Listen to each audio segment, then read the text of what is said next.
Қайырлы күн қазақ елі, сіздермен бірге мен Мадина. Бүгін йод сеткасының пайдасы мен оның әсері жайлы айтатын боламыз. Кез келген үйдегі дәрі қобдишасында йод болатыны анық. Бірақ көп адам оны жарақат алғанда ғана пайдаланады. Ал йод тамшыларының бұдан басқа да көмегі көп, қолдану аясы кең. Мысалға, тыныс алу жолдарының ауруларында йод ерітіндісін қолдану суықтап, аурудың жиі қайталана беруіне құтқарады. Оның бастапқы белгілері кезінде мазасызданудан едәуір жеңілдетеді және қалыпқа келтіреді. Ол үшін мұрын бітіп, су аға бастаған алғашқы сәттерде мұрын айналасына жұқалау етіп йод жағып қойыңыз. Құрғақ жөтел. Одан тезірек құтылу үшін йод торын тамақ тұсы мен кеуденің жоғарғы тұсына жасайды. Мұны абайлап жұқалау етіп жасау керек.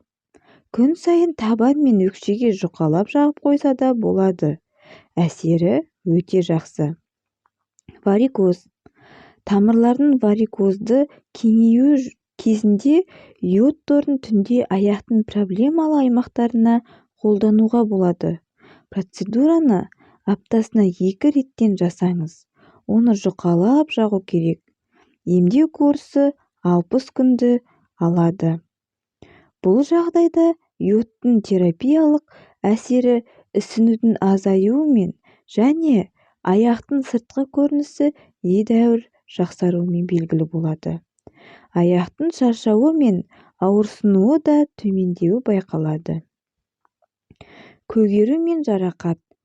Йод торы гематомалардан да тезірек арылуға көмектеседі.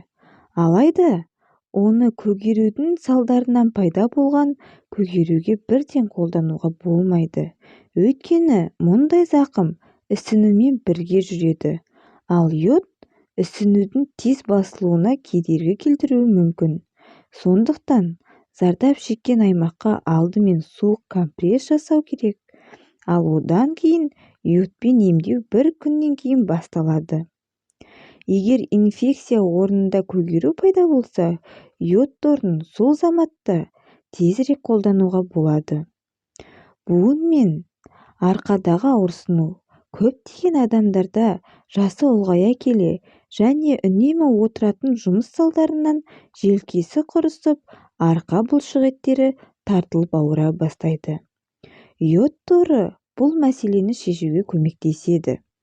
Аптасына 3 рет омыртқаның бойы мен мойыннан бел тұсына дейін тік сызық жасаңыз. Йод торы тым қалың болып кетпесін. Әр кеш сайын ұйқы алдында ауыратын буындарға жұқалап йод торын жасауға болады. Ол қабынған буындарға ауырсынуды басады. Буын ауруын асқынуын тежейді. Сіздермен бірге болған мен Мадина. Лайк басып тіркеліп кетіңіздер. Көп рахмет.